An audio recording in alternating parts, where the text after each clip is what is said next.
Good afternoon, gentlemen of the press. We have just concluded today's Security Council meeting, and far-reaching discussions were made, and resolutions could only be confirmed based on extensive legal consideration.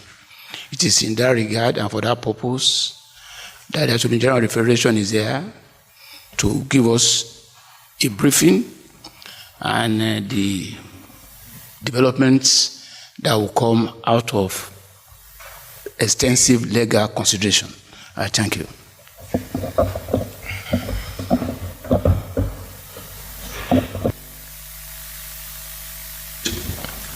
Members of the press, as rightly presented by the Honorable Minister of Interior, we were in attendance at the National Security Council meeting number 4 of 2022, and very robust deliberations were carried out, issues raised, and resolutions developed.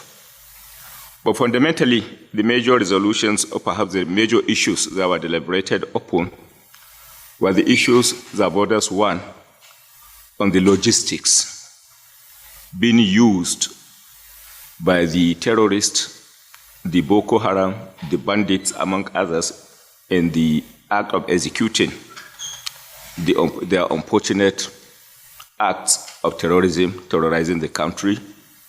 And it was extensively deliberated upon as to what needs to be done for the purpose of ensuring that their means of logistics are indeed adequately considered and the necessary steps are taken in degrading their capacity to move around.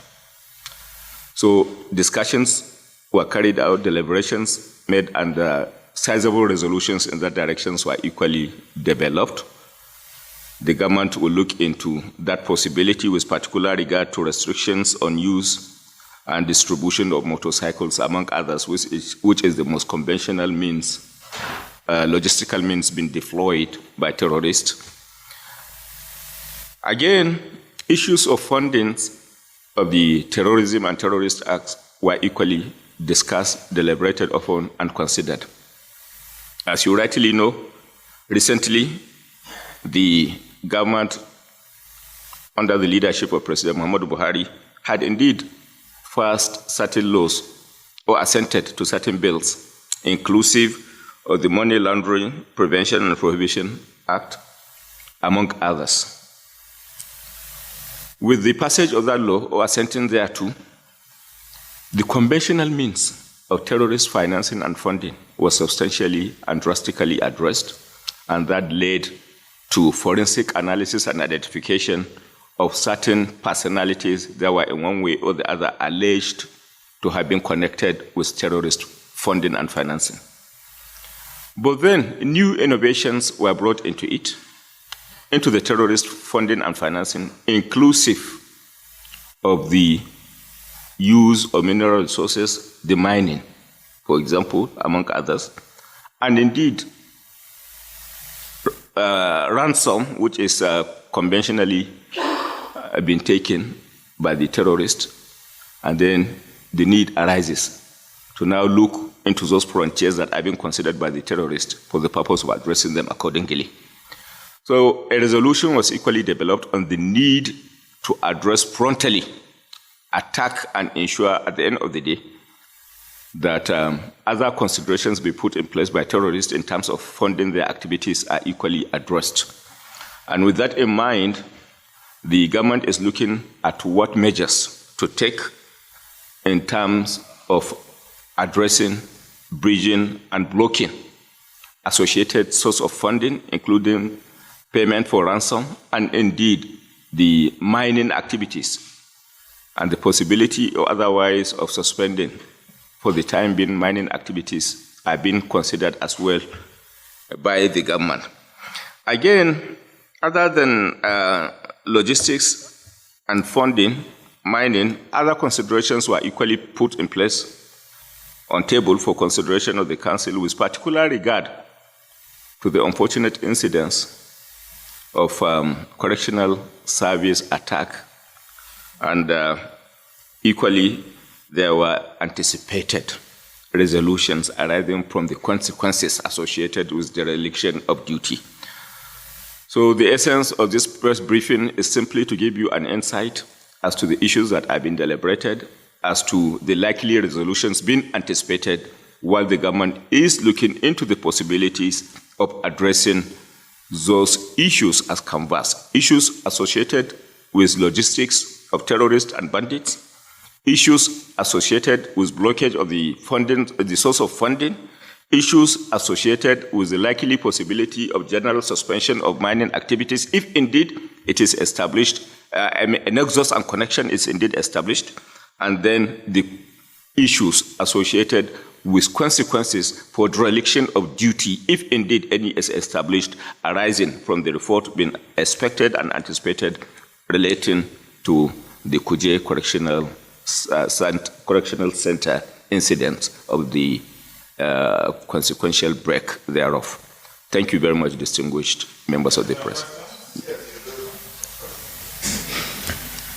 Okay, I think it's all right now. Let's pick the ones. Well, let's first of all admit that there won't be this Security Council meeting if there are no security challenges. We will have limited it to just mere Federal Executive Council meeting.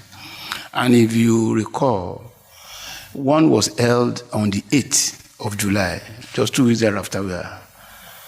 2 weeks thereafter, we are holding another one after the Eid break. So it shows the concern and the commitment of the federal government to the security of the Nigerian people. That I must emphasize. And I want to equally annotate the fact that government is not unaware of the concerns of the Nigerian people. Again, that is why, apart from just those of us in the line ministry on security, the Attorney General of the Federation has to be here to let us know that it's not just mere action. It's action that is well thought out and rooted in law. Democracy, essentially, is not just limited to choice, which we call election. It's rule of law. That's my own definition of democracy. And that is why he's there, to let us know that, yes, we had extensive discussions on every aspect of issues concerning security and insecurity in Nigeria. And we could as well come out to say that, yes, resolutions are, no. Resolutions have been taken on this or that. It can't just be that alone. He is charged with reviewing every issue discussed and coming up with outline of those things that can be worked upon and approved by the president within the ambit of the law. That is why it's there. On your specific question to me as to what's happening to the what's the outcome of our investigation on the Kuje incident? A preliminary report of what happened in Kuje had been sent to the president. But a more detailed, comprehensive report will come at the end of the investigation. We are on it. We identify all those whose action or inaction led to that unfortunate incident. And by then, as he said, those who have shirked their responsibility will have to face the consequences of their action. On intelligence, of course, you have levels of intelligence. And there is internal intelligence service, there is external intelligence service. Sufficient effort, and I must say this with all sense of responsibility, sufficient efforts at intelligence were made. But unfortunately, those of you who accompanied me when I visited the place will show that I said very clearly that we had some problem with the will to act. And that is how I want to say. I'm not blaming anybody. I recognize the roles of all the agencies that contributed defense and resistance forces to protect that ugly incident. But I have to say, we noticed some, it's not yet fully confirmed, some incapacity in terms of will. That's what we mean by whoever was responsible for the failure of defense and security and the breach of that institution or facility will face the consequence. As to other things, the AGF will have to respond. I think I've answered those ones that are directed at me. I thank you.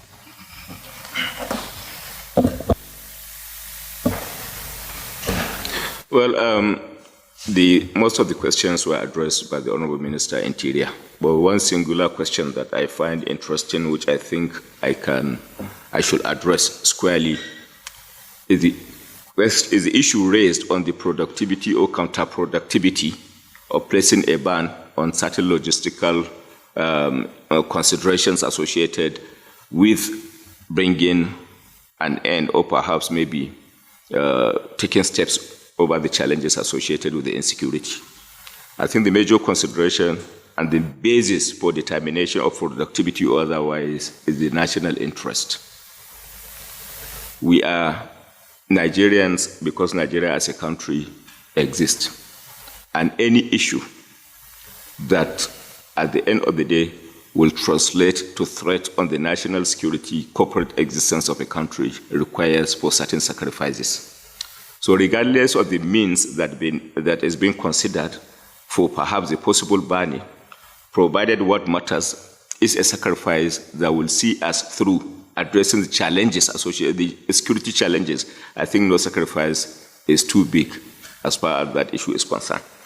And above all, if you are talking of perhaps banning the motorcycles, for example, I believe the component or perhaps the number of people that could be using the motorcycle in Nigerian state may not be up to 20% of the Nigerian population. So if the 20% of the Nigerian population is called upon to now make certain sacrifices for the purpose of addressing a challenge, a security challenge that is all-pervading, affecting over 200 million Nigerians, I think no sacrifice is big enough. No, that sacrifice, to my mind, is indeed a sacrifice worthy of being considered. But above all, the responsibility of the government is indeed the public interest as against individual interest, and what the government is considering as far as any ban, both as it relates to mining or as it relates to logistics, is indeed the national, the public as against individual interest. So that, I think, should be the major consideration as far as the issue of logistics restrictions are concerned. So I will call on the Honorable Minister of Police Affairs in case he wishes to make any further comment about these matters, to do so before we call it a day. Honorable. Well, we'll take only two further questions, please. And women. Let's hear the women. Those are the questions we can take for now. But then I will start with the last question that is raised, particularly as it relates to the resolutions. I think you need to get it clear that what I said precisely and what indeed happened at the council was resolutions were being considered. So the consideration of the resolution is what has taken place arising from the deliberations at the council, and not that the resolutions were indeed finally taken. These are two distinct and separate things. And as it relates to the issue of investigation on OWO, I think one thing that is clear is investigation generally can be a work in progress until the relevant department, ministries, department, and agencies of government are conclusive over it. You cannot jump to a precise conclusion. So what I'm saying, in effect, that investigation has or indeed been sanctioned as it relates to these two issues of the jailbreak and indeed the issue associated with OWO, and that investigation is being carried on as a work in progress at the appropriate time when investigations are concluded by the ministries, agencies, and department of government that are responsible for the conduct of such investigation. The public, the Nigerians, will certainly be adequately and fully informed as to the outcome. So the other issue relating to financiers of Boko Haram, generally speaking, in line with the international norms, investigation is never a one-day affair. That I believe you very well know. And arising therefrom, anything investigation is indeed a work in progress, and prosecutions arising therefrom are being indeed carried out, are being conducted. So what I'm saying in essence, the fact remains that there are certain investigations have taken place, and then some of the investigations have been concluded, and as these investigations are being concluded within the context and spirit of work in progress, charges are being made before the court, and then these cases are being taken. So that is what I can tell you about the financiers, and arising from the investigation. It comes to the knowledge of the government clearly that when the law, I'm talking of Anti-Money Laundering Prevention and Prohibition Act, is put in place, the terrorists are now devising other means of now avoiding the use of conventional financial institutions, and now changing tactics to now concentrate minds and energy in the direction of ransom and in the direction of mining, among others. And that is what the government is equally looking at the possibility of blocking. As you take steps in terms of addressing the challenges, criminals are taking further steps in terms of devising additional means. As a government, you have a responsibility to look into those means, new measures being taken by criminals, and then addressing them. The new measures being taken by criminals as it relates to terrorist funding and financing, as it is today, is embarking more on massive kidnapping for the purpose of ransom. And then as well, embarking of massive mining activities, among others. We have blocked conventional financing arrangement that was put in place by them before through the use of VVN, through the use of national identification numbers, and they have now shifted grounds. Which grounds have they shifted? Shifting grounds towards perhaps ransom taking. That is why we are experiencing the escalation of kidnappings, among others, and indeed mining, among others. And that indeed was what was deliberated upon this afternoon by the Security Council for the purpose of coming up with measures that could now effectively address the challenges associated with funding. Thank you very much. Let me answer Dr. Leon.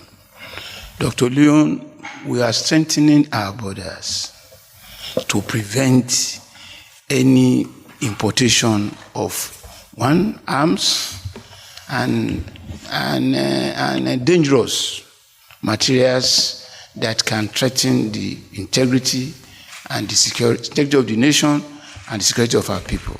That's what I can say. And it's not limited to immigration alone. All security forces are involved at various levels. But do not take your mind all the further. We have a vast territory. And that whatever is happening within Nigeria must be put in the context of what is happening in the region. But the federal government is not unaware of the need to strengthen the border forces to prevent ingression or importation of contrabands, particularly arms and ammunition.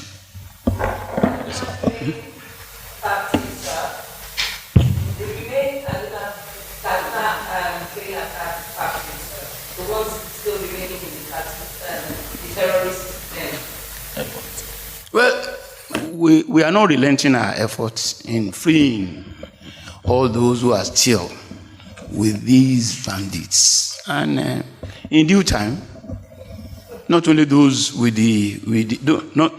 only the victims of the Kaduna Abuja train bandit attack, several others who are still in the hands of these bandits are being worked upon, and we shall free them as soon as we are able to so do. I will call on the Honorable Minister. I will call on the Honorable Minister Police Affairs to round off his submissions. Thank you.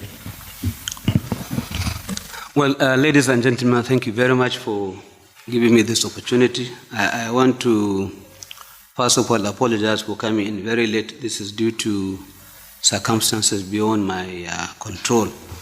Let me say that I think my colleagues have done justice to this issue, but I want to add that our meeting today has been very proactive, very articulate, and specific to the points of what we wanted to discuss.